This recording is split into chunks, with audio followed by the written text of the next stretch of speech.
నా సన్నిధికి వస్తున్నావు కదా, నా సన్నిధిలో మోకాళ్ళేసి ప్రార్థిస్తున్నావు కదా, నాకు అర్పణ అర్పిస్తున్నావు కదా, నాకు కానుక ఇస్తున్నావు కదా, నిన్నెందుకు నేను విడిచిపెడతాను, నిన్ను నేను విడిచిపెట్టను. కానీ నువ్వు అశ్రద్ధగా ఉండొద్దు, నీ ఆలోచన చెప్పున నడవద్దు, నా ఆలోచన చెప్పున నడువు, నా సన్నిధిలో మొరపెట్టు, నన్ను అడుగు, నన్ను ప్రతిమలాడు, నా దగ్గర ప్రాగున్నాడు.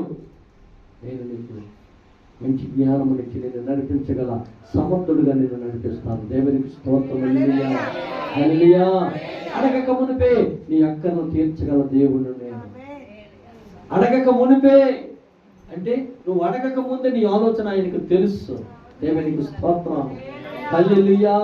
నీ గ్రహింపు తెలుసు, నీ తలంపులు తెలుసు, నీలో ఉన్న ఆలోచన తెలుసు, నీ అంతరంగము తెలుసు, నీ మనస్సు తెలుసు. దేవునికి స్తోత్రం. హల్లెలూయా, హల్లెలూయా, హల్లెలూయా.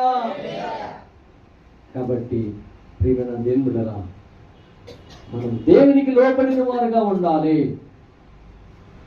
ఆయన వాక్యానికి లోబడిన వారుగా ఉండాలి, ఆయన సన్నిధిలో విధేయత కలిగిన వారుగా ఉండాలి, ఆయన సన్నిధిలో క్రమము కలిగిన వారుగా ఉండాలి, ఆయన ప్రార్థించిన వారుగా ఉండాలి, ఆయనకు సమయం ఇచ్చిన వారుగా ఉండాలి, ఆయన సన్నిధిలో కన్నీరు కార్చిన వారుగా ఉండాలి.